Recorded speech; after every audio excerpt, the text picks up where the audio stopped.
Warung itu sudah hangus, tapi aroma masakannya masih tercium tiap malam Jumat. Karena janji dengan setan tak pernah benar-benar berakhir. Selamat datang di Jagat Demit. Membuka gerbang dunia tak kasat mata. Di sebuah sudut kota Malang, di antara dinginnya udara malam dan kabut yang menggantung di jalan kecil menuju Pasar Klojen, berdirilah sebuah warung sederhana bernama Warung Nasi Pecel Bu Marni. Tak ada yang istimewa dari warung itu jika dilihat sekilas, hanya bangku kayu panjang, meja marmer tua, dan spanduk lusuh dengan gambar Bu Marni tersenyum sambil memegang piring pecel. Tapi yang membuat orang-orang heran bukanlah makanannya, melainkan waktu buka warung itu. Karena warung Bu Marni tak pernah benar-benar tutup. Siang ramai, malam ramai. Bahkan dini hari saat semua kios di sekitar sudah gelap dan sunyi, warung itu masih penuh. Lampunya menyala terang, uap dari panci sambal kacang mengepul, dan suara sendok beradu dengan piring terdengar nyaring. Seolah kehidupan tak pernah berhenti di sana. Orang-orang bilang Bu Marni tak pernah kehabisan lauk. Sayurannya selalu segar, tempenya hangat dan bumbunya selalu terasa baru. Padahal tak ada yang pernah melihat ia belanja ke pasar. Ia hanya datang pagi-pagi sebentar ke depan rumahnya, menyapu halaman, lalu membuka warung seperti biasa. Begitu saja, tak ada pegawai, tak ada pemasok. Tapi setiap hari, warung itu tetap beroperasi seperti mesin yang tak kenal lelah. Aku pertama kali mendengar kisah warung itu dari seorang sopir ojek online yang tak sengaja berhenti di sana pukul 2 dini hari. Katanya, waktu itu hujan deras, jalan sepi, dan lampu-lampu di sekitar padam karena listrik mati. Tapi warung Bu Marni justru terang benderang. Cuma mungkin ada genset atau lilin besar. Tapi begitu ia masuk, suasananya aneh. Bau bumbu kacang bercampur amis logam yang samar. Pelanggan duduk berjejer diam menunduk makan cepat tanpa bicara. Saat ia mencoba menatap wajah mereka satu persatu, entah kenapa pandangannya kabur, seperti sedang melihat bayangan di dalam air. Ketika ia sadar, piringnya sudah kosong. Tidak ingat kapan mulai makan, dan Bu Marni hanya tersenyum kecil. Sudah kenyang, nah, katanya lembut. Dewi mengeluarkan uang, tapi Bu Marni menggeleng. Sudah dibayar, katanya. Padahal ia datang sendiri. Siapa yang membayar? Tak ada yang tahu. Sejak malam itu rasa penasaran muncul di benakku. Bukan orang yang mudah percaya dengan cerita mistik. Tapi ada sesuatu dalam nada cerita orang-orang itu yang membuat bulu kuduk berdiri. Aku mulai mencari tahu. Dan hampir semua yang pernah ke warung Bu Marni punya cerita serupa. Mereka tak tahu kapan makanan disajikan. Tak pernah melihat Bu Marni memasak. Dan entah kenapa, rasa pecelnya selalu berbeda-beda tiap kali mereka datang. Kadang pedas lembut, kadang getir, seperti ada aroma darah yang samar. Di kalangan warga sekitar, nama Bu Marni dikenal sebagai sosok dermawan. Ia sering memberi makan gratis anak-anak yatim, membantu tetangga yang kesusahan, dan tak pernah marah meski pelanggannya ramai. Tapi entah kenapa, rumahnya di belakang warung tak pernah ada yang berani masuk. Orang bilang, setiap tengah malam terdengar suara orang menggoreng dan tertawa pelan, seperti dua orang sedang berbicara. Padahal Bu Marni tinggal sendiri. Tuyunya semua anak tunggalnya Reno. Reno jarang terlihat. Anak muda pendiam, kulitnya pucat, matanya dalam seperti tak tidur berhari-hari. Ia kadang membantu ibunya di pagi hari, tapi sore sudah tak tampak lagi. Ada yang bilang Reno sakit, ada juga yang berbisik bahwa anak itu tak pernah benar-benar ada. Tapi Bu Marni selalu menyebutnya dalam setiap percakapan. Reno yang bantu cuci piring, katanya. Tuan Reno yang masak sambal. Anehnya, tak ada yang pernah melihat Reno bekerja di dapur. Semakin lama, cerita tentang warung itu makin menyebar. Banyak pemburu misteri, mahasiswa, bahkan konten kreator yang datang hanya untuk membuktikan sendiri. Tapi hampir semuanya pulang dengan cerita kabur. Rekaman yang rusak, kamera yang mendadak gelap, atau file video yang hilang entah kemana. Salah satunya adalah Raffi, konten kreator muda asal Surabaya yang suka membahas tempat-tempat angker di Jawa Timur. Ia tertarik bukan karena penasaran semata, tapi karena satu hal. Dari semua warung yang pernah ia datangi, hanya di warung Bu Marni ia menemukan data aneh. Dalam catatan digitalnya, warung itu muncul di peta malam hari, tapi hilang di siang hari. Seperti tak pernah ada. Raffi memutuskan datang langsung. Ia menunggu malam Jumat, waktu di mana menurut warga pengunjung warung paling banyak. Malam itu ia tiba di lokasi sekitar pukul 11:30. Jalanan basah, lampu-lampu jalan redup, dan udara dingin menembus jaketnya. Dari jauh ia melihat cahaya kekuningan di ujung gang sempit. Di sanalah warung Bu Marni berdiri, sederhana tapi hidup. Terlalu hidup untuk sebuah malam sedingin itu. Begitu melangkah masuk, Raffi langsung merasakan sesuatu yang berbeda. Bau sambal kacang bercampur aroma tanah basah dan wangi bunga melati. Di sudut ruangan, Bu Marni duduk mengenakan daster batik hijau. Rambutnya disanggul, wajahnya tersenyum lembut. "Mau makan, nak?" Suaranya beda lirih tapi jelas, menembus suara hujan di luar. Raffi mengangguk sopan dan duduk. Pelanggan di sekitarnya makan tanpa suara. Piring mereka kosong, tapi sendok terus bergerak. Ia menyalakan kameranya pelan-pelan, berpura-pura merekam makanannya. Namun di saat layar kamera menyala, ia terkejut. Bangku-bangku di sekitarnya kosong. Tak ada siapa pun, hanya dirinya dan Bu Marni. Ia menoleh dan mendapati seorang lelaki tua duduk di pojok warung. Menatapnya tanpa berkedip. Lelaki itu tersenyum. Matanya keriput tapi tajam. "Jangan rekam, nah. Tak semua yang makan di sini bisa kau bawa pulang gambarnya." Raffi terdiam. Suaranya tercekat di tenggorokan. Ia menoleh lagi ke arah Bu Marni. Tapi wanita itu sudah berdiri di dapur, menyiapkan sesuatu. Asap mengepul, menutupi wajahnya, hanya menyisakan siluet tubuh yang bergerak pelan. Dalam kabut itu, terdengar bisikan lirih seperti mantra, "Yang lapar bukan cuma manusia." Sejak malam itu Raffi tahu warung Bu Marni bukan sekadar tempat makan. Ini adalah pintu antara dunia yang kita kenal dan dunia yang seharusnya tak pernah disentuh manusia. Dan begitulah kisah ini dimulai. Kisah tentang seorang wanita biasa yang menukar nasibnya dengan sesuatu yang tak kasat mata. Kisah tentang rasa lapar yang tak bisa dipuaskan oleh nasi, sambal, atau lauk apapun di dunia ini. Kisah nyata pesugihan di warung nasi pecel Bu Marni. Malam itu, Raffi kembali ke warung Bu Marni. Kali ini ia tidak datang sebagai pelanggan biasa. Ia datang sebagai seorang penyelidik, seorang pencari kebenaran, yang mencoba memisahkan mitos dari kenyataan. Tapi di dalam hatinya, ada sesuatu yang bergetar.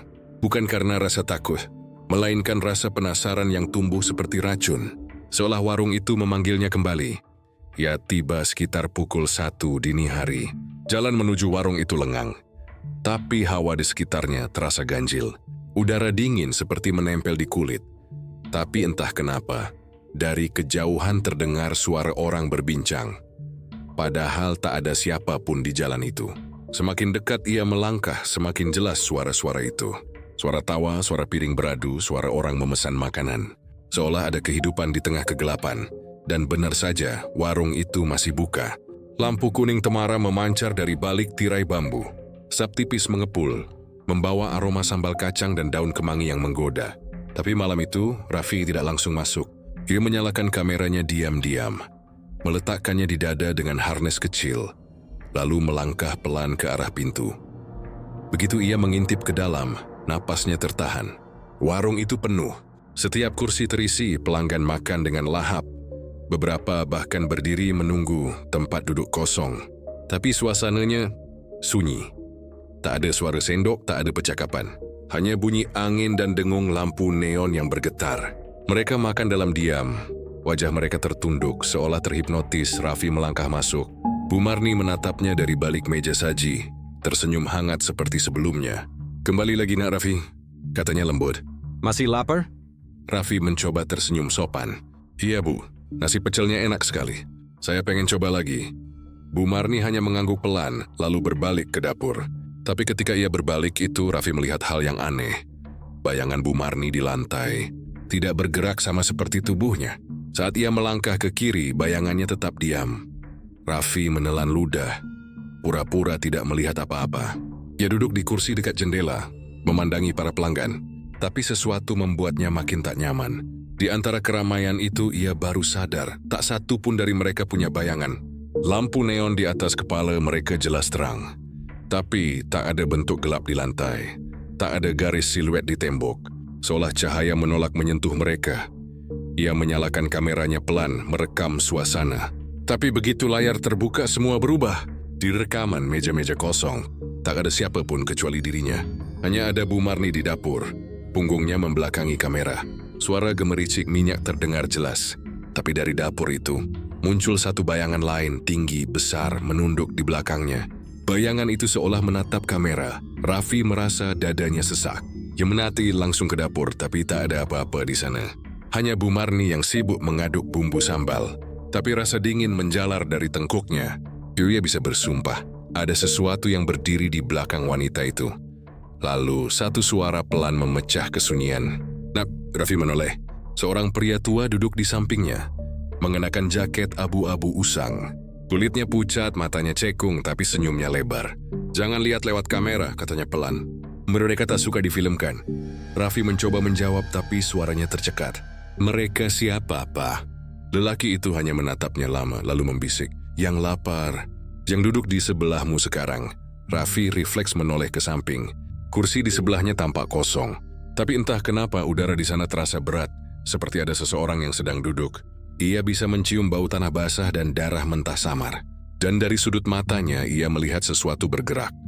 Sekilas, bayangan tangan kurus mencomot rempeyek dari piringnya.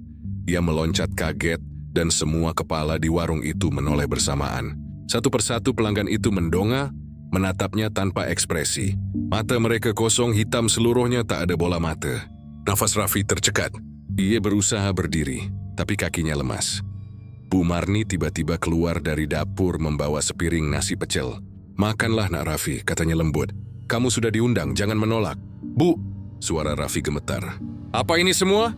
Bu Marni hanya tersenyum samar. Yang lapar harus diberi makan. Begitu perjanjiannya. Ia menaruh piring itu di meja. Nasi masih mengepul, tapi di atasnya ada sesuatu yang tidak seharusnya ada. Di antara daun kemangi dan sambal kacang, Raffi melihat sehelai rambut hitam panjang menempel. Dan di bawahnya, ada pelongan kuku manusia. Raffi mundur perlahan. Dia menoleh ke arah pintu. Tapi warung itu kini terasa jauh, sangat jauh. Seolah langkahnya tak maju-maju. Para pelanggan kembali menunduk, melanjutkan makan mereka dalam diam. Tapi kali ini suara kunyahan terdengar jelas. Basah, berat, seperti seseorang sedang memakan daging mentah. Lampu tiba-tiba berkedip. Angin dingin berembus dari arah dapur membawa bisikan samar. Yang datang malam ini, tak semuanya pulang. Raffi berlari keluar. Ia tidak peduli lagi dengan kameranya. Tapi saat ia melangkah ke jalan, suara tawa lembut Bu Marni terdengar dari belakang. Hati-hati di jalan, nak, jangan lihat ke belakang, ya. Namun naluri membuatnya menoleh. Dan di sana, ia melihat bayangan besar melingkupi warung itu. Seperti makhluk raksasa bersayap hitam berdiri di atas atap, menatapnya dengan mata merah menyala. Raffi berlari tanpa henti sampai ke ujung gang. Dadanya sesak, napas memburu. Begitu sampai di tempat terang, ia baru sadar sesuatu. Kameranya masih menyala. Ia melihat layarnya. Semua rekaman masih berjalan. Tapi saat ia memutar ulang, pemandangan yang terekam hanya satu hal. Dirinya makan sendirian, tersenyum, di tengah warung kosong. Dan di detik terakhir video itu, terdengar suara wanita berbisik di belakang kamera, sangat dekat dengan telinganya. Terima kasih sudah makan di sini, nak Raffi. Lain kali, jangan datang sendiri. Dulu sebelum dikenal sebagai pemilik warung nasi pecel paling laris di kota Malang, Bu Marni hanyalah seorang wanita sederhana. Hidupnya keras, tubuhnya kecil, wajahnya letih, tapi matanya menyala oleh tekad. Dia menjajakan nasi pecel keliling dari kampung ke kampung, dengan pikulan bambu di bahu dan anak kecil di belakangnya. Reno, bocah laki-laki berusia 6 tahun yang selalu menempel padanya. Pagi-pagi buta, sebelum ayam berkokok, Bu Marni sudah bangun. Dia menumbuk kacang, memotong kangkung, menanak nasi. Semua dilakukan dengan tangan gemetar karena dingin. Suaminya, seorang tukang becak bernama Parman, sering membantu sekadar mengangkat pikulan. Tapi nasib buruk datang cepat.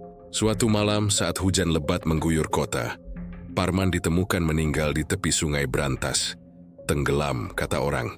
Tapi anehnya, tubuhnya ditemukan tanpa kepala. Polisi bilang itu karena arus deras, tapi Bu Marni tahu sesuatu mengambilnya. Sejak hari itu hidupnya berubah. Ia menjual pecel seorang diri, membawa anak kecilnya kemanapun ia pergi.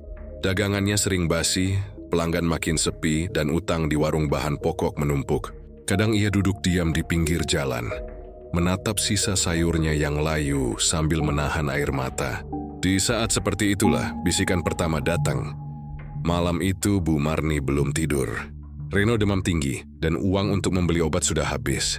Ia duduk di dapur, menatap lampu minyak yang berkelap-kelip, sementara di luar hujan turun deras. Di tengah suara gemericik itu, terdengar ketukan pelan di pintu belakang. Tok tok tok tok tok.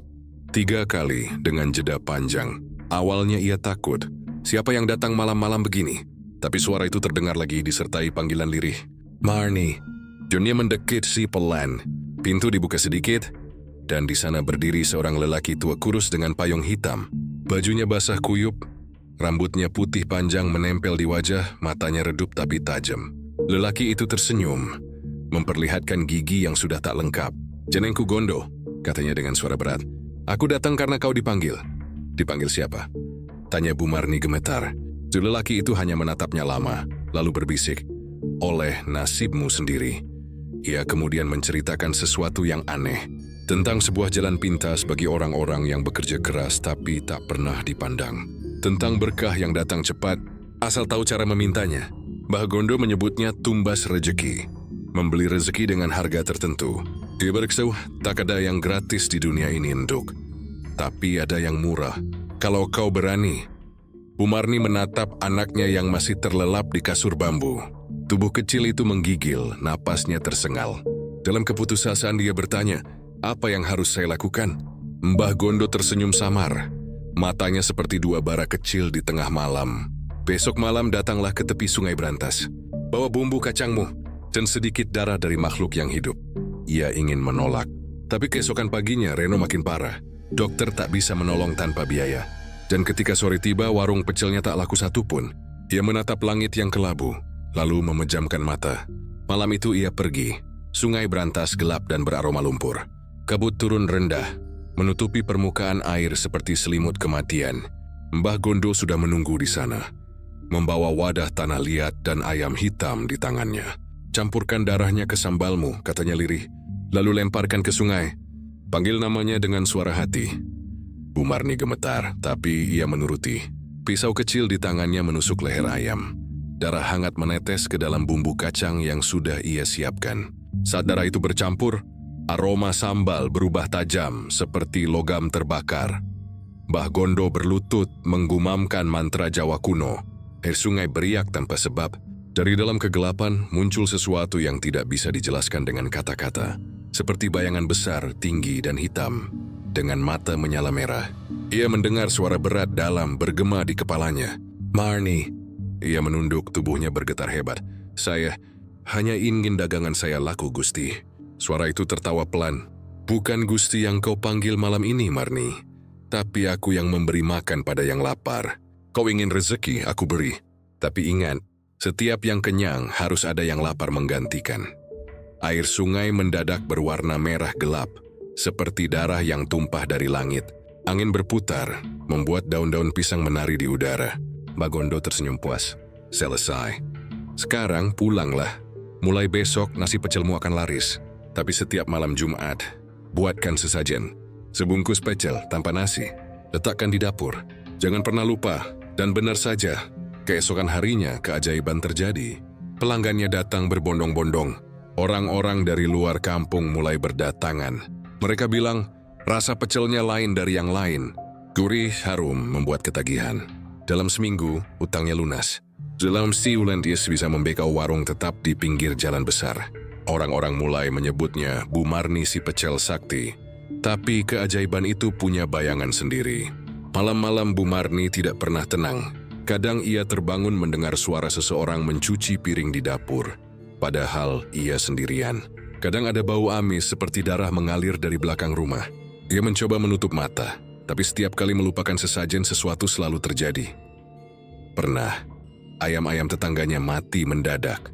Pernah pula seorang pelanggan jatuh pingsan setelah makan, lalu meninggal esoknya tanpa sebab jelas. Setiap kejadian itu dagangannya malah makin ramai. Bu Marni mulai takut, tapi ketakutan itu tak cukup kuat untuk menghentikan keberuntungan yang datang seperti hujan deras. Uang terus mengalir, Reno tumbuh sehat, warungnya makin besar. Orang datang bukan cuma untuk makan, tapi untuk mencari berkah. Dan setiap malam Jumat, aroma sambal kacang dari dapurnya tercium sampai ke sungai. Karena di sanalah ia menaruh sesajen bagi yang memberi rezeki. Reno tumbuh tanpa tahu rahasia itu. Ia hanya tahu ibunya bekerja keras. Tapi setiap kali ia bertanya kenapa dapur tak boleh dimasuki setelah tengah malam, Bu Marni hanya berkata, itu waktu untuk tamu yang lain. Tamu lain itu bukan manusia. Dan begitulah dari seorang penjual pecel keliling miskin, Bu Marni berubah menjadi pemilik warung paling laris di kota. Tapi di balik panci, bumbu, dan uap sambal kacang yang menggiurkan itu, ada sesuatu yang terus menagih. Sebuah janji gelap yang tak bisa dibatalkan. Sebab dalam dunia pesugihan, semua yang diberikan akan diminta kembali. Dan biasanya yang diminta bukan lagi uang. Malam itu, langit di atas kota Malang seperti terbakar oleh kabut kemerahan. Angin dingin bertiup dari arah utara, membawa aroma lumpur dan bunga kenanga yang entah dari mana datangnya. Di tepi sungai berantas, di antara rerimbun bambu dan suara air yang deras, berdirilah Bu Marni dengan tubuh gemetar. Di tangannya sebuah wadah tanah liat berisi sambal kacang yang kental, tapi bukan sambal biasa. Di dalamnya ada darah ayam hitam yang baru saja disembelih, menciptakan warna coklat pekat yang berbau amis dan logam. Ia datang bukan karena berani, melainkan karena terdesak. Hidupnya sudah berada di ujung, anaknya masih kecil, dan dunia tidak memberi pilihan lain. Di sisi lain berdiri Mbah Gondo, lelaki tua dengan sorot mata yang tak bisa ditebak. Di tangan kirinya ada seikat daun pisang basah. Di tangan kanannya sebuah kendi kecil berisi air dari sungai. Sudah siap, Marni? Suaranya berat, seperti keluar dari dasar bumi. Bu Marni mengangguk meski tubuhnya bergetar hebat. Kalau ini bisa menolong hidup saya dan anak saya siap, Mbah. Mbah Gondo tersenyum samar, tapi senyumnya bukan senyum manusia biasa.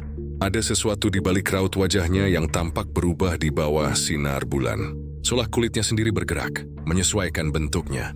Ingat, setiap perjanjian punya harga. Kalau kau mundur setelah ini, yang datang menagih bukan aku. Bu Marni menunduk menatap sambal dalam wadah tanah liat itu. Aroma bumbu kacang bercampur darah membuatnya hampir muntah. Tapi Mbah Gondo mengangkat tangannya, memberi isyarat untuk mulai.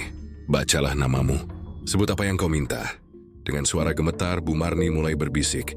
Saya Warni binti Sastro. Saya ingin dagangan saya laris agar saya bisa membesarkan anak saya. Saya ingin rezeki, saya ingin selamat. Angin berhenti berhembus. Sungai mendadak tenang, seolah air pun berhenti mengalir. Mbah Gondo memejamkan mata. Mulutnya komat kamit, membaca sesuatu yang tak dimengerti Bu Marni.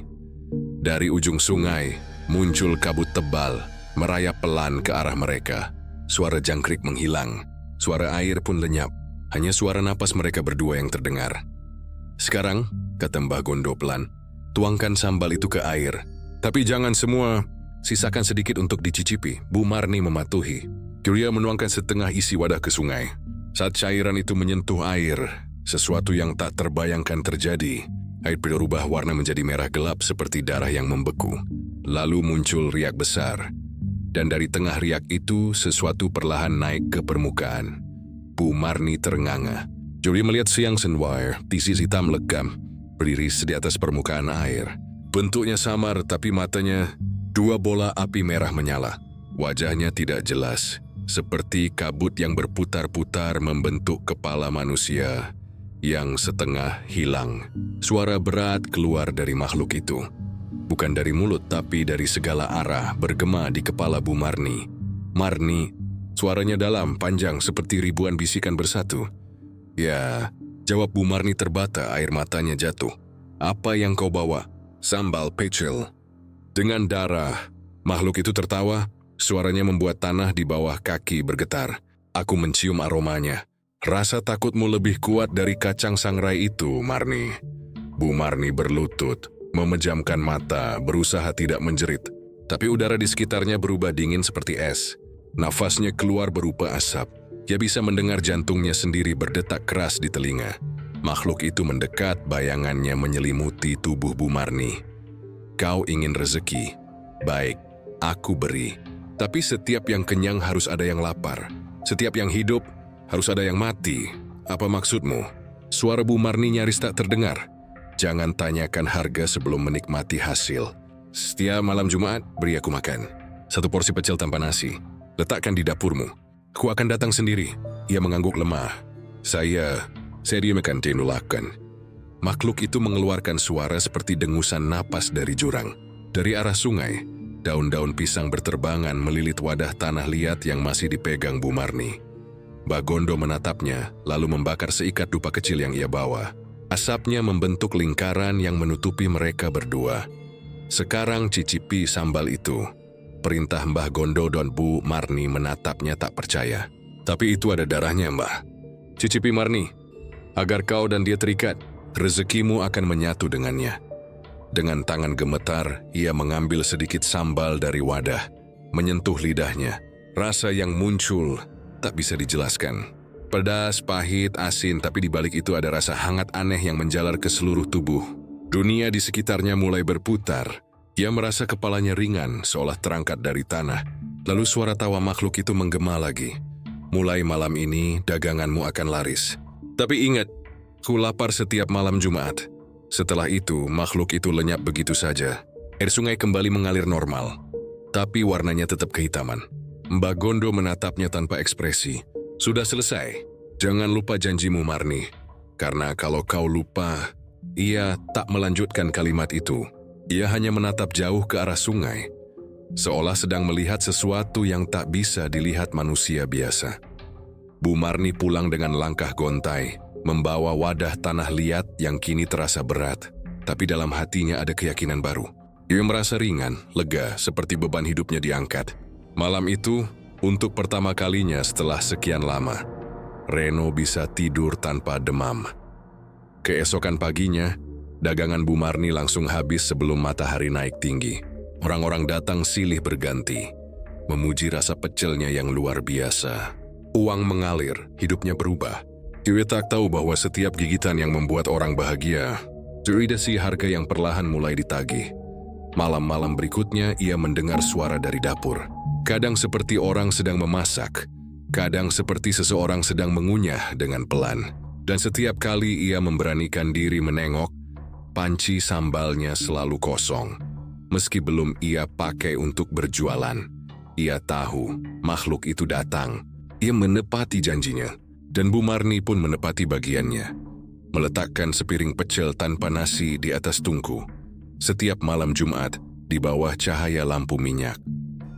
Tapi apa yang tak pernah ia sadari adalah bahwa di antara daun pisang dan bumbu kacang itu ada sesuatu yang terus menunggu. Sesuatu yang lapar dan semakin lama, semakin ingin lebih dari sekadar sesajen. Sebab dalam setiap perjanjian selalu ada masa ketika yang memberi mulai menuntut. Dan malam itu di Sungai Brantas, darah di antara daun pisang hanyalah awal dari segalanya. Malam-malam di rumah Bu Marni mulai berubah. Dulu rumah itu selalu penuh tawa kecil Reno, anak laki-laki berumur 8 tahun yang selalu riang meski hidup pas-pasan.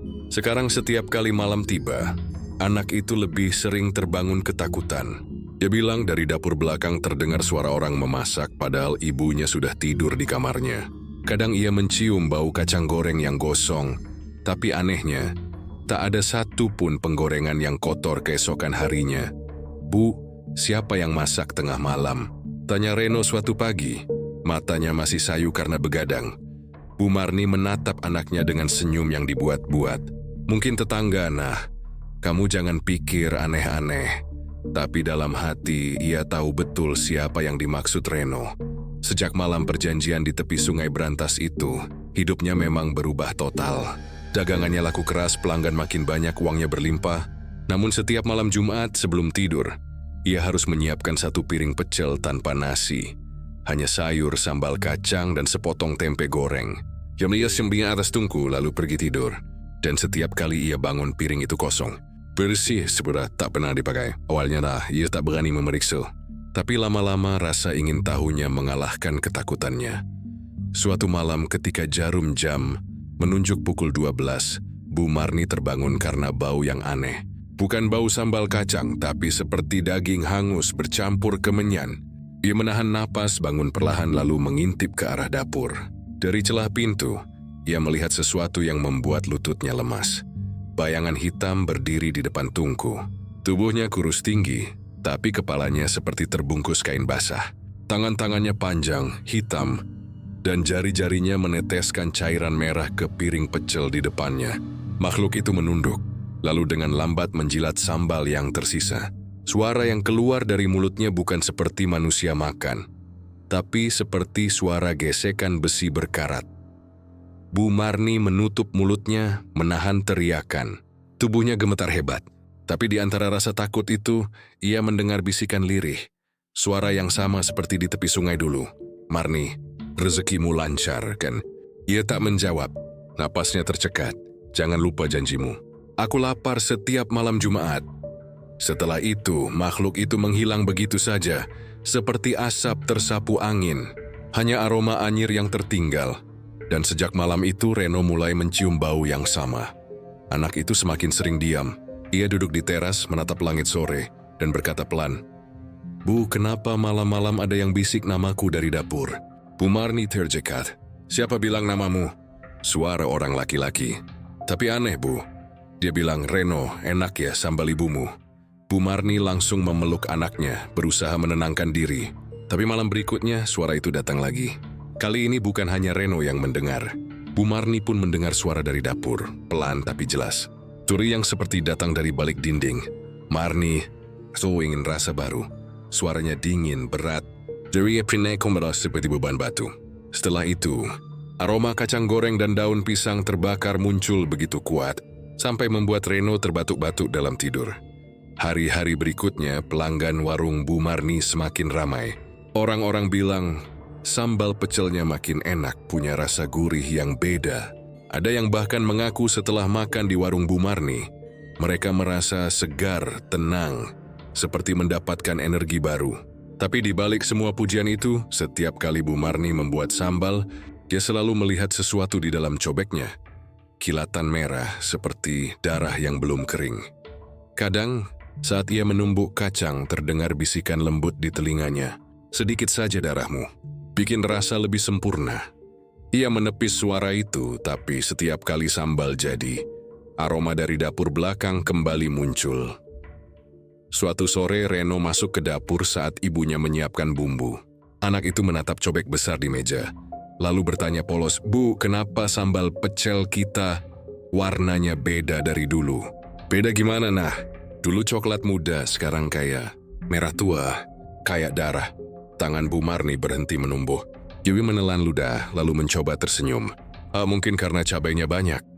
Tapi di dalam cobek itu, sesuatu bergerak pelan, seperti gelembung hidup.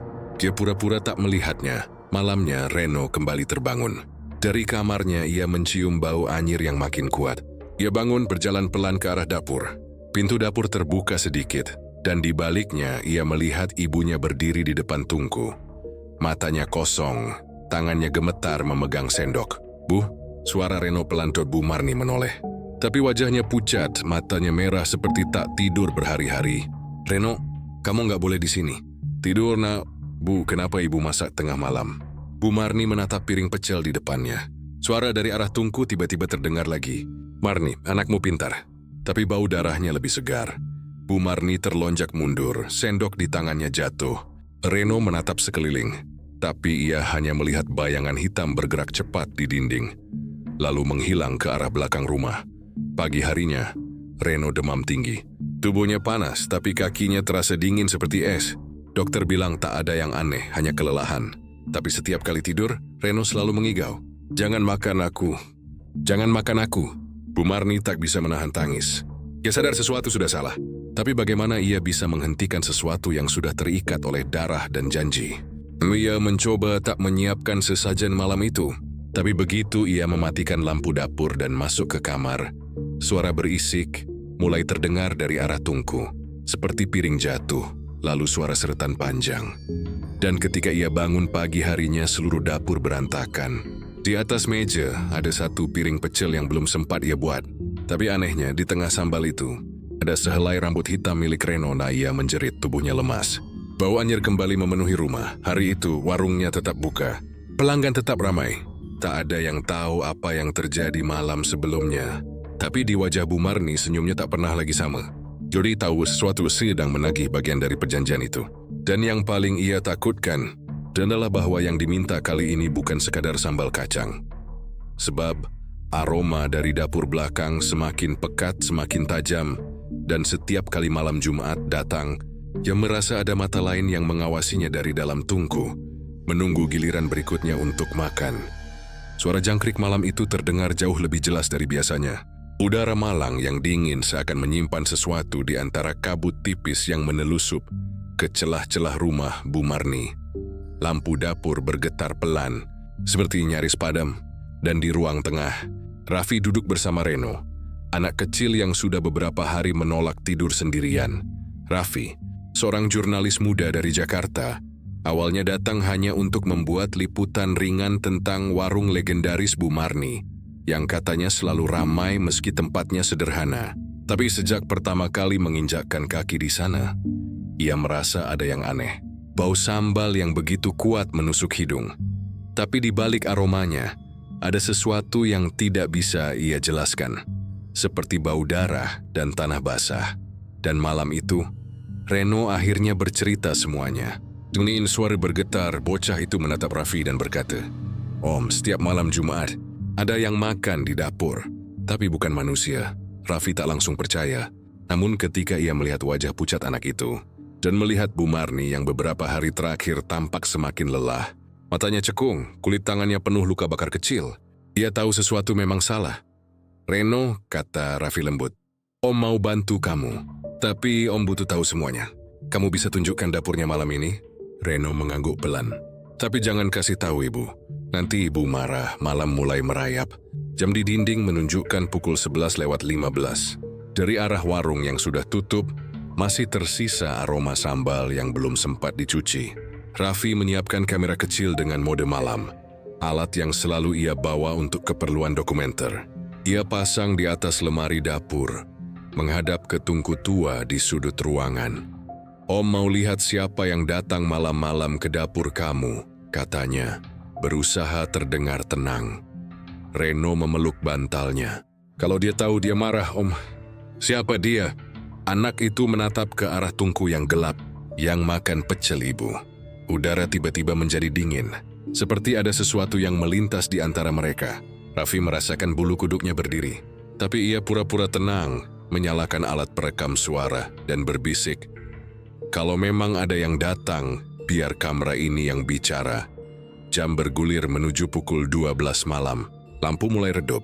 Di luar, suara air got dan gesekan daun terdengar lebih keras dari biasanya. Raffi menatap layar kamera dari jauh. Tak ada apa-apa. Hanya dapur kosong, tungku tua, dan piring pecel yang sudah disiapkan Bu Marni sebelum ia masuk kamar. Namun tepat pukul 12:17, sesuatu mulai berubah. Bayangan muncul di dinding. Perlahan bentuknya memanjang, menempel di tembok seperti siluet manusia yang terbuat dari asap. Lalu dari arah tungku, muncul suara seperti seseorang sedang mengunyah, pelan berulang basa. Reno menutup mulutnya agar tidak menjerit. Si Raffi menatap layar monitor kecilnya, dan matanya langsung membesar. Di rekaman itu, ia melihat sesuatu. Sebuah sosok tinggi hitam legam berdiri di depan piring pecel. Kepalanya miring, kulit wajahnya seperti kulit pisang terbakar, tangannya panjang, hitam mengkilap seperti diselimuti minyak, dan dari jari-jarinya meneteskan cairan merah. Yang mengambil sejumput sambal, lalu memasukkannya ke mulut yang tak punya bibir. Suara yang keluar bukan seperti orang makan, tapi seperti tulang yang dipatahkan. Raffi tertegun. Ia ingin menghentikan rekaman, tapi tangannya kaku. Kamera bergetar karena ia tak sadar tubuhnya sendiri gemetar. Sementara Reno dengan mata melebar berbisik lirih, "Om, itu dia." Makhluk itu menoleh perlahan ke arah kamera, seperti tahu sedang diperhatikan. Matanya bukan mata, melainkan dua lubang hitam yang berputar. Lalu sesuatu terjadi. Lampu tiba-tiba padam. Gelap total. Raffi dan Reno menjerit bersamaan. Ketika lampu kembali menyala beberapa detik kemudian, kamera jatuh ke lantai. Tapi anehnya, piring pecel yang tadi di atas tungku sudah kosong. Bersih seperti dijilat. Raffi berlari mematikan alat rekamnya, menarik Reno keluar dari dapur. Keduanya berlari ke ruang tamu dengan napas memburu. Dari arah belakang rumah terdengar suara berat, seperti seseorang menyeret rantai di lantai dapur. "Om," dia marah, bisik Reno dengan wajah pucat. Malam itu mereka tak tidur. Bu Marni tak keluar kamar sama sekali. Dari dalam kamarnya terdengar suara Ishak, tapi tak ada yang berani mengetuk. Pagi harinya, Raffi menyalakan laptop dan menonton rekaman itu lagi. Gambar bergetar tapi jelas. Sosok itu memang ada, tapi yang membuat darahnya membeku bukan hanya penampakannya, melainkan sesuatu di detik terakhir rekaman. Sebelum kamera jatuh, sosok itu mendekat ke lensa dan berbisik. Suara beratnya menggema langsung ke telinga Raffi. "Raffi, jangan ganggu urusanku. Ini perjanjian lama," ia membeku. Reno duduk di sampingnya menatap layar dengan tatapan kosong. "Om," dia tahu nama Om. Raffi mematikan laptop. Tangannya gemetar. Dia mencoba berpikir rasional. Tapi bagaimana mungkin makhluk dalam rekaman tahu namanya? Padahal ia belum pernah menyebutkannya di rumah itu. Dia menatap Reno. "Kita harus kasih tahu ibumu." Tapi sebelum ia sempat berdiri, Bu Marni sudah muncul di depan pintu. Wajahnya pucat, mata merah, dan di tangannya ada piring pecel tanpa nasi. "Jangan usik dia, Raffi," suaranya lirih tapi tegas. "Kamu nggak tahu apa yang sudah saya bayar." Raffi mencoba mendekat. "Bu, ini sudah kelewatan. Ini bukan rezeki, ini kutukan." Bu Marni menggeleng pelan. "Kamu nggak paham. Kalau saya berhenti, bukan cuma saya yang mati. Anak saya juga akan dibawa." Reno menatap ibunya dengan air mata. "Bu, tolong berhenti." Tapi Bu Marni hanya menatap mereka berdua, lalu menoleh ke arah dapur. Di sana, piring pecel di tangannya bergetar sendiri. Dan dari dalam tungku terdengar suara yang membuat ketiganya membeku. "Marni, waktumu hampir habis." Piring itu pecah di lantai, sambalnya menyebar kemana-mana, dan darah merah muncul di antara remah kacang. Raffi menatap ke lantai, lalu ke arah Reno. "Kita harus buktikan ini. Kita harus tunjukkan ke orang-orang apa yang sebenarnya terjadi di warung ini." Reno mengangguk, meski tubuhnya gemetar. "Om mau rekam lagi?" Raffi menatap dapur yang kini gelap. "Iya, tapi kali ini kita tidak hanya merekam, kita akan melawan." Mereka tak tahu bahwa keputusan itu akan menjadi awal dari malam paling panjang yang pernah mereka alami. Sebab makhluk dari dapur setan itu tak suka dilihat dua kali. Dan rekaman itu, yang mereka simpan malam itu, akan menjadi bukti nyata. Bukti dari perjanjian darah yang seharusnya tidak pernah dibuat. Malam itu, bulan penuh menggantung di atas langit malang seperti mata raksasa yang mengawasi bumi. Sinarnya jatuh ke halaman rumah Bu Marni, menyinari genting tua yang berlumut dan jendela yang tertutup rapat. Angin bertiup pelan tapi membawa bau anyir yang tajam, bau yang sama seperti dari sambal pecel Bu Marni setiap malam Jumat. Raffi berdiri di depan rumah, menggenggam kamera yang sudah ia isi penuh dengan rekaman dari dapur setan. Ia datang malam itu bukan lagi sebagai jurnalis, tapi sebagai seseorang yang ingin menghentikan kejahatan yang terus menelan korban. Di sampingnya Reno berdiri pucat, tapi matanya teguh. Bocah kecil itu sudah tak takut lagi. Hanya ingin ibunya kembali seperti dulu. Ibu yang tertawa, bukan yang tiap malam berbicara sendiri di dapur dengan mata kosong. Bu Marni duduk di dalam, di depan tungku. Di hadapannya ada piring pecel tanpa nasi, lengkap dengan tempe goreng dan sambal kacang yang pekat merah kehitaman. Tangannya gemetar memegang sendok. Di dinding dapur, bayangan dirinya menari-nari aneh, seperti bukan miliknya. Malam itu adalah malam purnama ke-7 sejak perjanjian di Sungai Brantas. Dan menurut yang pernah dibisikkan Mbah Gondo dulu, malam ke-7 adalah malam penagihan. Dari luar, Raffi memanggil pelan, "Bu Marni, kita harus keluar dari rumah ini." Bu Marni tak menjawab. Matanya menatap piring di depannya, lalu pelan-pelan berbisik, "Aku sudah janji. Raffi, kalau aku berhenti malam ini, dia akan ambil apa yang paling aku cintai."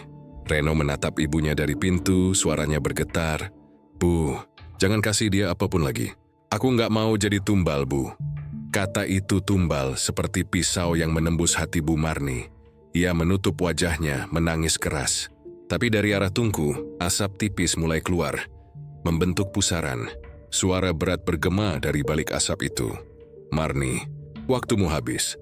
Asap itu makin pekat, berubah menjadi bayangan hitam besar dengan mata merah menyala. Tubuhnya seperti terbentuk dari asap, tapi padat. Raffi langsung mengangkat kameranya, merekam semuanya.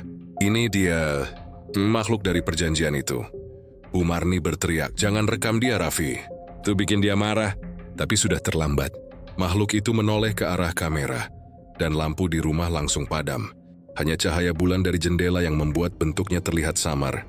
Dia melangkah mendekat ke arah Bu Marni. Setiap langkahnya meninggalkan bekas basah di lantai, seperti darah menetes dari udara. "Dulu aku hanya minta makanan." Suaranya berat, serak, tapi menggema dari segala arah. "Tapi engkau biarkan manusia lain melihatku, Marni. Sekarang aku minta gantinya." Bu Marni menatap makhluk itu dengan mata penuh air mata. "Ambil aku. Jangan anakku." Makhluk itu tertawa, suaranya seperti rantai diseret di tanah. "Bukan kau yang kubutuhkan. Rasa di sambalmu sudah hambar. Aku ingin yang muda, yang segar." Tangan hitamnya terulur ke arah Reno. Reno menjerit berlari ke arah Raffi. Tapi bayangan itu bergerak lebih cepat. Dalam sekejap, tangan makhluk itu sudah menyentuh bahu bocah itu. Dan seketika tubuh Reno kaku, matanya memutih. "Tidak!" teriak Bu Marni. Ia berlari dan menabrakkan diri ke makhluk itu. Tapi tubuhnya seperti menembus asap pekat yang panas. Kulit lengannya langsung melepuh. Ia jatuh tersungkur ke lantai, menatap anaknya yang kini mulai diangkat perlahan ke udara. Oleh tangan-tangan gelap tak berbentuk, Raffi tak tinggal diam.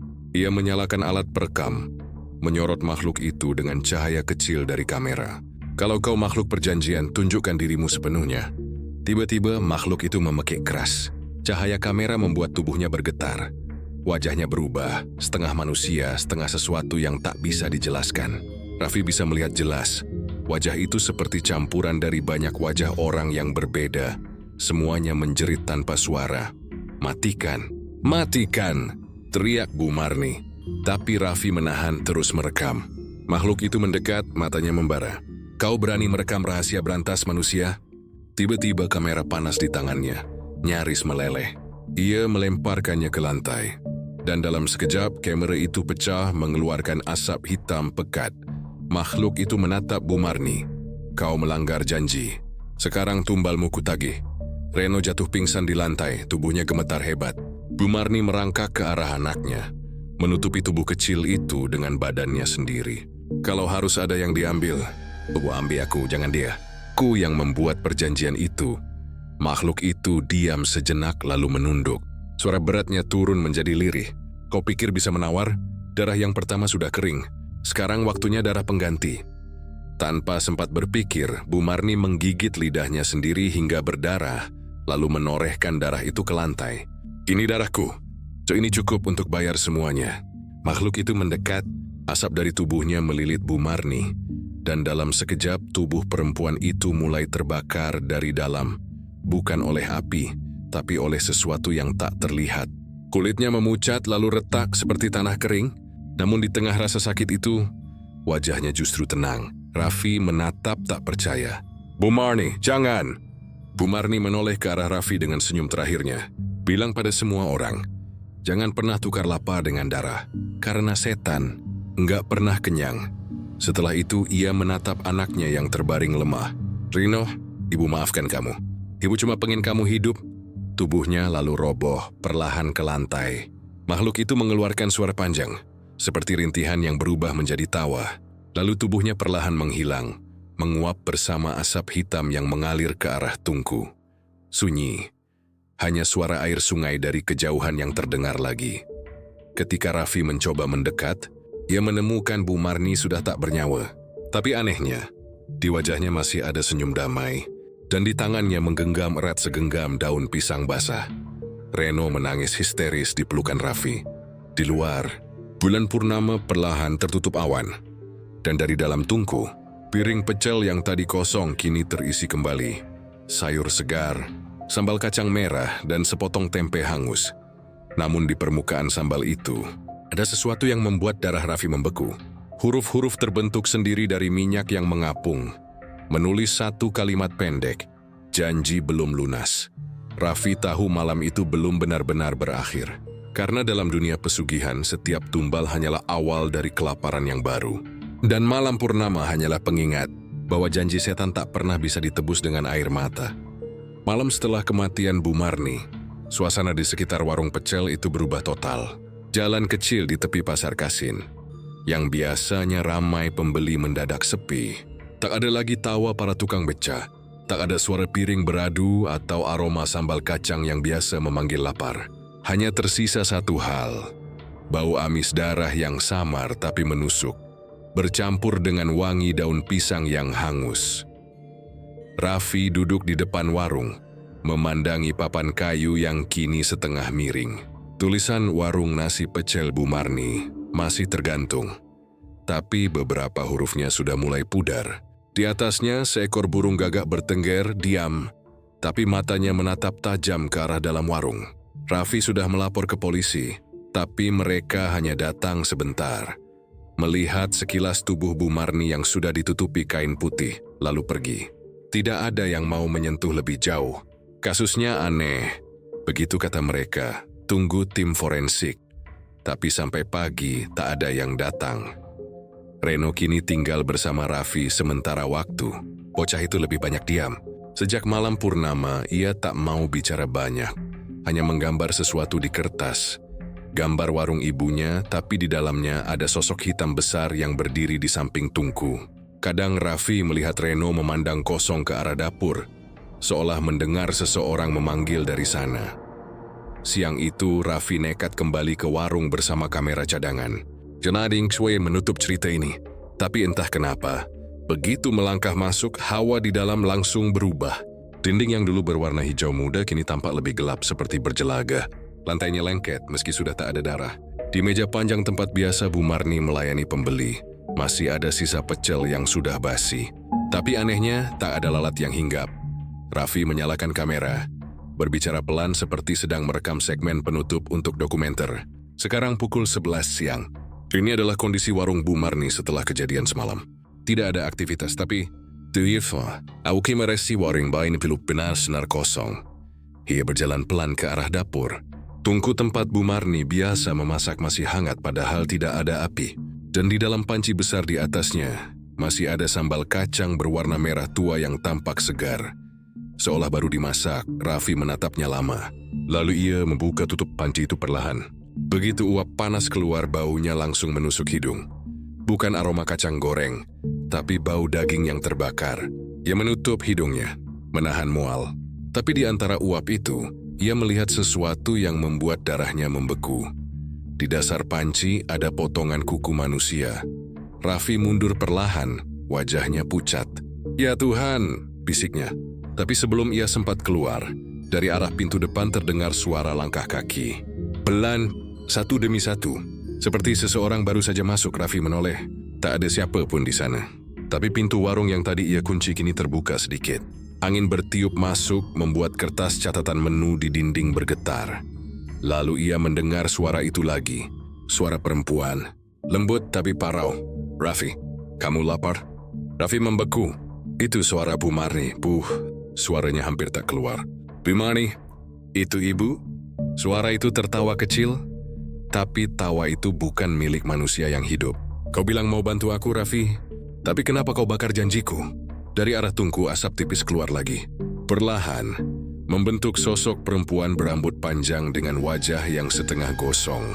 Matanya hitam tapi di bibirnya masih ada senyum lembut seperti dulu. "Warung ini belum tutup, nah. Aku masih harus kasih makan mereka." Raffi melangkah mundur. "Tidak, Bu, ibu sudah bebas. Semua sudah selesai." "Belum," jawab suara itu lirih. Lapar mereka nggak pernah selesai. Tiba-tiba panci di tungku berguncang hebat. Tutupnya terlempar. Dan dari dalamnya muncul cairan merah mendidih yang memercik ke segala arah. Dinding warung bergetar, lampu di atas meja pecah satu persatu. Raffi berlari ke arah pintu, tapi lantai tiba-tiba menjadi licin seperti dilapisi darah. Ia tergelincir dan jatuh keras. Saat menoleh, ia melihat sesuatu yang tak akan pernah ia lupakan seumur hidupnya. Dari dinding belakang, darah mulai merembes keluar, menetes seperti hujan kecil. Dari langit-langit, Gantungan daun pisang yang dulu digunakan untuk membungkus nasi pecel, kini berubah menjadi daging menggantung, basah. Merah sihir berdenyut, dan di tengah semua itu, Bu Marni berdiri, kini sepenuhnya menjadi sosok yang bukan manusia. Tubuhnya berasap, matanya merah, dan di tangannya ada sendok sayur yang meneteskan darah. Semua warung butuh bahan segar, katanya sambil melangkah ke arah Raffi. Kau mau jadi yang pertama, Raffi? Raffi menjerit berlari keluar sekuat tenaga. Tapi begitu kakinya mencapai pintu, warung itu meledak dalam suara yang tak wajar. Bukan ledakan gas, bukan api biasa, tapi seperti suara jeritan ratusan orang yang disatukan dalam satu napas panjang. Api menyala dari tungku, menjalar ke seluruh dinding, menelan warung itu perlahan-lahan. Orang-orang di luar berlari ketakutan. Joda yang berusaha menyiram dengan air, tapi api itu tak padam. Anehnya, di tengah kobaran api, terdengar suara perempuan bernyanyi lembut. Lagu Jawa kuno yang sering Bu Marni nyanyikan saat memasak. Wis wayahe mangan, ayo pada nyicipi. Suara itu terdengar sampai api benar-benar padam menjelang subuh. Yang tersisa dari warung itu hanyalah abu, panci hitam meleleh, dan papan kayu yang separuh terbakar. Tapi saksi mata mengatakan, mereka sempat melihat sesuatu aneh di antara api itu. Sosok perempuan berambut panjang duduk di kursi kayu, tersenyum sambil menyuapi sesuatu ke mulutnya. Entah daging, entah arwah. Keesokan paginya polisi datang. Mereka menemukan kamera Raffi yang hangus, tapi kartu memorinya utuh. Jadwal isinya terfile yang tersisa. File itu berdurasi 1 menit 12 detik, tak ada gambar apapun. Hanya suara Bu Marni berbisik pelan. Warungku akan buka lagi, Raffi. Di tempat yang baru, dengan rasa yang lebih sedap. Dan di akhir rekaman itu ada suara anak kecil tertawa. Tawa Reno. Raffi tak pernah ditemukan setelah malam itu. Rumah kontrakannya kosong. Hanya tersisa tas punggung dan catatan kecil yang terbakar di tepinya. Di halaman terakhir, tulisan tangannya terbaca samar. Warung Bu Marni mungkin sudah hangus, tapi lapar setan itu tidak. Malang kehilangan satu warung, tapi mungkin sebentar lagi, satu lagi akan buka di tempat lain. Beberapa bulan kemudian di pinggiran Kota Batu, sebuah warung baru muncul tanpa banyak orang tahu dari mana asalnya. Papan namanya sederhana, Warung Nasi Pecel Burani. Dan setiap malam Jumat Kliwon, orang-orang bersumpah melihat ada bayangan perempuan berambut panjang di dapur belakangnya, tersenyum di balik uap sambal kacang yang merah, semerah darah. 3 bulan setelah kebakaran warung nasi pecel Bu Marni di Kota Malang, orang-orang mulai melupakan tragedi itu. Dia tak lagi menulis tentangnya. Polisi menutup kasus dengan alasan kebakaran akibat tabung gas bocor. Padahal semua warga tahu, tak ada bau gas malam itu. Yang mereka cium hanyalah bau daging gosong dan suara perempuan yang menyanyi dari tengah api. Raffi hilang tanpa jejak, rumah kontrakannya dikosongkan, dan Reno dibawa oleh kerabat jauh ke Blitar. Tapi kabar-kabar aneh mulai berhembus lagi. Di pinggiran Kota Batu, sekitar 30 menit dari lokasi lama, berdiri sebuah warung baru. Bangunannya mirip dengan warung Bu Marni dulu. Tembok hijau muda, meja panjang dari kayu jati, dan tungku besar di dapur belakang. Orang-orang di sekitar menyebutnya Warung Nasi Pecel Burani. Awalnya tak ada yang mencurigakan. Pemiliknya, seorang perempuan parubaya dengan senyum ramah, mengaku pindahan dari Kediri. Suaranya lembut dan tangannya lincah saat menyiapkan nasi pecel. Tapi entah kenapa beberapa warga yang pernah makan di sana mengaku merinding. Rasanya enak banget, kata seorang sopir angkot yang sering mampir. Tapi tiap suapan kayak bikin aku pengen nambah terus. Nggak bisa berhenti. Seorang pedagang pasar juga bercerita, kalau makan di sana rasanya kayak ditatap seseorang dari dapur. Pernah aku ngintip, tapi yang kulihat cuman panci mendidih dan bayangan perempuan di dinding. Yang paling aneh, warung itu selalu ramai, bahkan lebih ramai dari warung Bu Marni dulu. Setiap malam Jumat Kliwon, orang-orang berkerumun entah dari mana datangnya. Tapi setelah malam itu lewat, beberapa dari mereka tak pernah terlihat lagi di pasar atau di jalanan. Ada yang bilang mereka merantau. Ada juga yang bilang mereka tak pernah pulang. Reno, yang kini tinggal di rumah bibinya di Blitar, mulai sering bermimpi aneh. Dalam mimpinya, ia melihat ibunya berdiri di dapur, memasak sambal kacang merah yang beruap darah. Tapi kali ini ibunya tak sendirian. Ada sosok laki-laki di belakangnya, wajahnya mirip Raffi. Ia memegang kamera, tapi dari lensa keluar asap hitam. Reno, Zuri ibu yang memanggil. Warung ibu sudah buka lagi. Datanglah kalau kamu lapar. Setiap kali bangun dari mimpi itu, Reno selalu menangis. Kadang ia terbangun di tengah malam dengan hidung berdarah. Atau menemukan daun pisang basah di lantai kamarnya, padahal semua jendela terkunci. Bibinya mengira ia trauma. Tapi malam demi malam tanda-tanda itu makin nyata. Suatu sore, seorang pria tua datang ke rumah itu. Namanya Mbah Gondo, penjaga makam lama di dekat Sungai Brantas. Ia membawa selembar kain putih dan sebuah botol kecil berisi air hitam. Dengan wajah serius, ia berkata pada Bibi Reno, "Anak ini sudah ditandai. Iblis pesugihan itu belum kenyang. Ia butuh penerus." Bibi Reno ketakutan, tapi Mbah Gondo hanya berpesan satu hal. Kalau suatu malam dia dengar suara ibu memanggil, jangan biarkan dia keluar. Karena kalau dia keluar, warung itu akan punya juru masak baru. Seminggu kemudian di Kota Batu, seorang pengunjung misterius datang ke warung Burani. Ia memakai jaket hitam, wajahnya tertutup topi. Dia memesan satu porsi nasi pecel dan duduk di sudut ruangan yang menghadap dapur. Tak banyak bicara, tapi Burani si pemilik warung menatapnya lama. "Sampean baru ya? Dari mana?" Tanyanya dengan senyum yang tak sampai ke mata. Pria itu menatapnya balik. "Saya cuma mau lihat seberapa enak warung ini." "Enak itu relatif nah," jawab Burani. "Tapi rasa ini enggak dari dunia manusia." Pria itu terdiam, lalu menunduk, membuka jaketnya sedikit. Di dalamnya terselip sebuah kamera kecil. Kamera model lama yang pernah digunakan oleh seorang jurnalis bernama Raffi Burani terpaku. Untuk pertama kalinya, wajahnya berubah tegang. "Kamera itu..." "Betul," kata pria itu perlahan. "Aku Raffi." Burani menatapnya tak percaya. "Kau seharusnya sudah mati di dalam api itu." Raffi tersenyum tipis. "Mungkin api menolak aku, Bu Marni." Nama itu membuat udara di ruangan langsung berubah dingin. Semua pelanggan yang tadinya makan pelan-pelan berhenti. Sebagian menatap ke arah dapur, seolah mendengar sesuatu dari dalam. Bu Rani atau Bu Marni menatap Raffi lama. Kulit wajahnya perlahan berubah pucat, lalu retak seperti tanah kering. Dari sela retakan itu keluar cairan merah gelap. "Kau nggak seharusnya datang lagi ke sini, Raffi." Raffi berdiri perlahan. "Aku datang untuk menutup cerita ini, untuk memutus warisan darahmu." Bu Marni tertawa kecil, tapi tawa itu menggema panjang, seperti gema dari dalam sumur. "Kau pikir bisa memutus lapar yang sudah menetas dari Sungai Brantas? Lihat mereka." Raffi menoleh ke sekeliling, dan ia melihatnya. Semua pelanggan di warung itu kini menatapnya dengan mata kosong.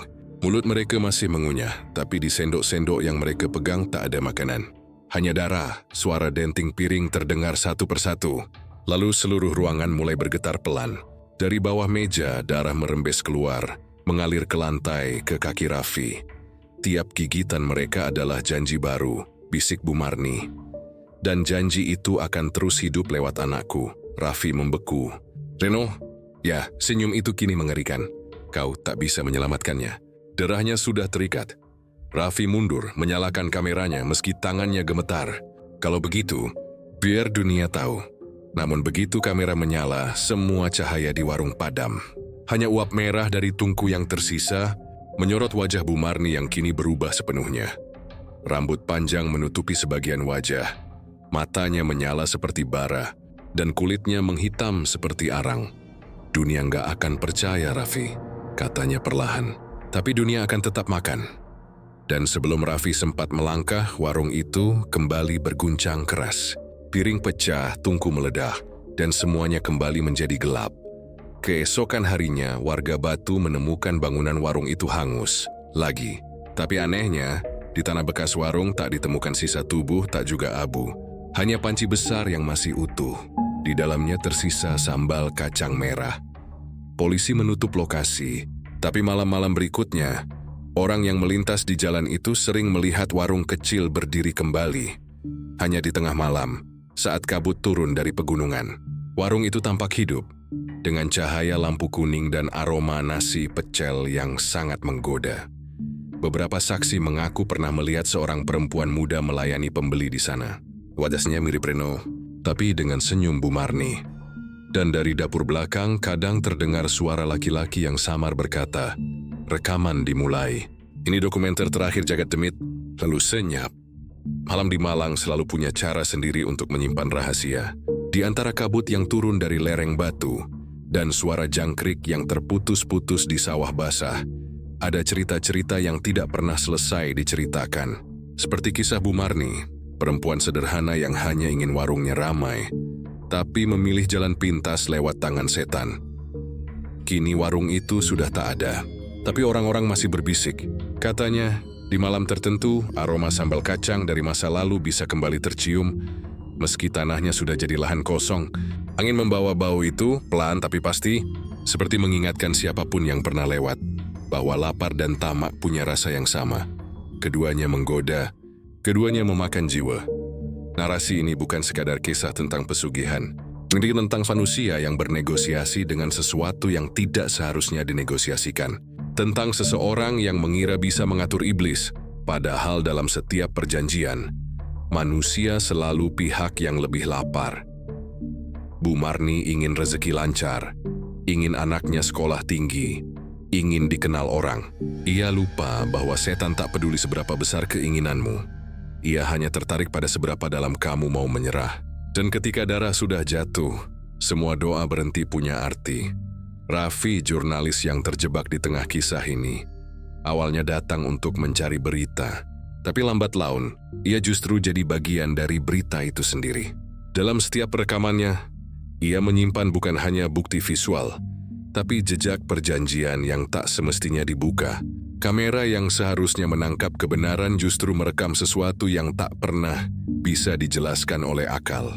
Mungkin karena ada hal-hal yang memang diciptakan untuk tidak terlihat, hanya dirasakan Reno, anak kecil yang tak tahu apa-apa. Kini jadi simbol dari semua yang tersisa. Warisan kutukan yang menempel pada darah. Mungkin ia tumbuh besar, mungkin tidak. Tapi kalau suatu hari kamu melihat warung sederhana di pinggiran jalan, dengan tulisan tangan di papan kayu, "Nasi pecel Bu Rani," berhentilah sebentar. Perhatikan siapa yang memasak di dapur. Kadang yang terlihat manusia, tapi bayangannya tidak selalu ikut bergerak. Karena dalam dunia pesugihan, yang diwariskan bukan hanya harta, tapi rasa lapar yang tak pernah bisa mati. Malam-malam di Jawa selalu menyimpan tempat untuk makhluk yang lahir dari janji. Mereka tidak berteriak, tidak mengancam. Mereka hanya menunggu, sabar, dalam bentuk aroma masakan, bunyi ulekan atau suara perempuan bernyanyi di dapur. "Wiswaya Hemanggan, ayo pada nyicipi." Suara itu masih terdengar bagi mereka yang peka. Datang dari sela-sela waktu, dari warung yang tak ada di peta manapun. Banyak orang mengira setan menampakkan diri dalam rupa menyeramkan. Padahal seringkali ia datang lewat keberuntungan. Lewat rezeki yang tiba-tiba lancar. Lewat pelanggan yang tak pernah berhenti datang. Dan ketika semua terasa terlalu mudah, terlalu manis, disitulah tanda pertama bahwa kamu sudah menandatangani sesuatu. Tanpa sadar, tanpa pena, tanpa saksi. Raffi menulis satu kalimat terakhir di catatan yang ditemukan di antara abu warung itu. Tulisan tangan yang hampir terhapus tapi masih bisa dibaca dengan jelas. Setiap keberkahan yang datang dari darah akan berakhir di darah juga. Kalimat itu jadi penutup dokumenter ini. Tapi di antara arsip-arsip yang tersisa, ada satu rekaman pendek, tanpa gambar, hanya suara angin dan desisan api. Lalu di akhir rekaman, terdengar napas seseorang, mungkin Raffi, mungkin bukan. Coba berkata pelan, hampir seperti berbisik di telinga. "Jagat ini luas, tapi tidak semua penghuninya manusia." Setelah itu, hening. Dan dari kejauhan samar-samar terdengar suara ulekan sambal di atas cobek, beradu dengan batu pelan-pelan. Tiba-tiba, dari dalamnya muncul suara perempuan tertawa, lembut tapi getir. Diikuti bisikan lirih, janji setan, tak pernah gratis. Sampai hari ini, setiap kali tim Jagat Demit menelusuri kisah pesugihan di berbagai tempat, selalu ada pola yang sama. Dimulai dari keinginan sederhana, lalu tumbuh menjadi ketamakan, dan diakhiri dengan tumbal. Yang berubah hanya nama, lokasi, dan bentuk imbalan. Tapi intinya selalu satu, setan tak pernah memberi tanpa mengambil. Dan entah di mana, di sudut warung yang tak pernah tertutup malam, seseorang masih menyiapkan sambal kacang berwarna merah pekat. Di belakangnya, asap tungku membentuk wajah-wajah yang lapar, menunggu giliran berikutnya. Mungkin kamu berpikir itu cuma cerita, tapi kalau suatu malam kau lewat di jalan batu, dan angin membawa aroma kacang goreng yang anehnya mirip darah, jangan berhenti, jangan menoleh, karena bisa jadi seseorang sedang menatapmu dari balik uap panas. Sambil berbisik pelan, warung Bu Marni buka lagi malam ini. Tidak semua kesuksesan datang dari kerja keras, sebagian datang dari janji yang tak seharusnya ditepati. Dan seperti yang selalu kami katakan, di akhir setiap cerita, jagat ini bukan hanya milik manusia. Hati-hati dengan siapa kamu membuat janji.